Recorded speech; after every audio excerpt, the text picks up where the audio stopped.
The sound comes first. Footsteps pounding against gravel. A quick, ragged breath. Then, faint and breaking, a woman's voice. It's right behind me, oh God, the lights. The audio ends abruptly, swallowed by silence. October 12th, 2003. Cedar Ridge, a lakeside town where autumn leaves burned gold and red, where families biked together on Sunday mornings and joggers traced the same 5-mile loop around the water. A town that seemed untouched by the darker parts of the world. Until Lena Petrov disappeared. Her car was found in the lot just after noon. The keys still inside. Her wallet untouched in the glove box. The seatbelt neatly hanging at her side. But on the dock, at the far edge of Echo Lake, sat her running shoes. 2 of them, perfectly placed side by side. And Lena was nowhere to be found. Investigators knew this much. Lena set out for a run that morning, training for her first marathon. 7 people saw her. A jogger, a fisherman, a young couple, a man walking his dog. Each sighting mapped her route like breadcrumbs circling the lake. The final one, at 7:18 a.m., placed her at North Point, the most isolated stretch of the trail. The kind of place where trees close in and the lake swallows sound. But after that, the trail went cold. So who was Lena Petrov? She was 28. An architect. A daughter, a sister, a friend. Her co-workers described her as brilliant, a problem solver who could design buildings that seemed to breathe. In old camcorder footage, she's seen laughing in a kitchen, flour dusting her face as she bakes with friends. In another, she holds up a medal from a charity run, grinning into the lens. Lena wasn't reckless. She wasn't running away. She was simply a young woman living her life, until it was cut short. When I first read the file, one phrase stood out.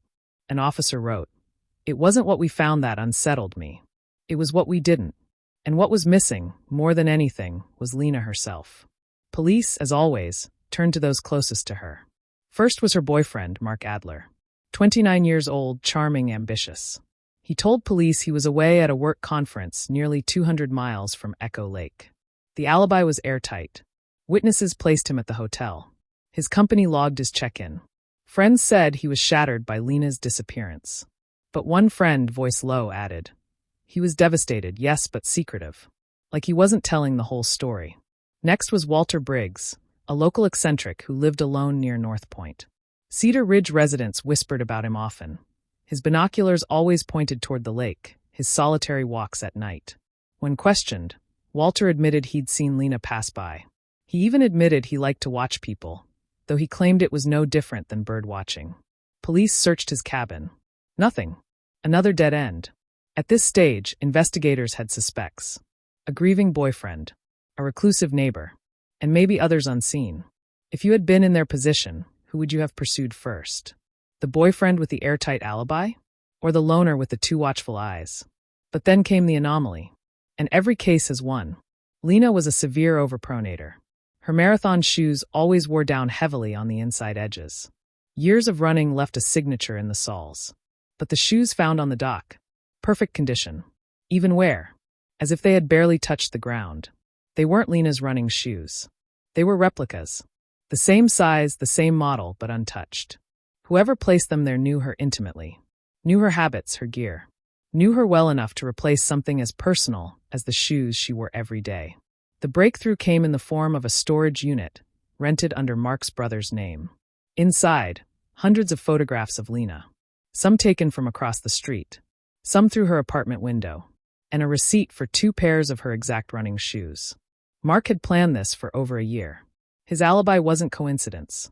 It was design. Investigators found journals in which he described his delusion. That he was protecting Lena from the world, saving her by erasing her. He believed that if he made her disappear, if he could wipe her clean from her old life, she'd come back to him. But here's the part that still haunts me. There was no body, no confession. No trace of Lena beyond those photographs, beyond those unworn shoes on the dock. Mark was convicted of kidnapping. The evidence was overwhelming. And yet, the truth of those final hours remains missing. At dusk, when the water of Echo Lake turns black, you can still see the dock stretching into silence. And I find myself wondering, did Lena escape, running barefoot into the woods? Did she fall to the elements, alone and unseen? Or is she out there, her voice forever caught between footsteps and static? We close the files. We write the reports. But some cases don't end. They linger unanswered, waiting. If you were investigating, what detail would you focus on?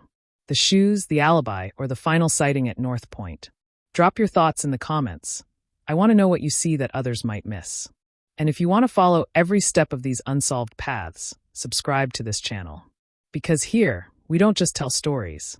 We search for answers. Next week, we return to Cedar Ridge's sister town, Sleepy Hollow. The perfect family, the locked room murder, and the one secret they hid for 20 years. No one ever really disappears. Not entirely,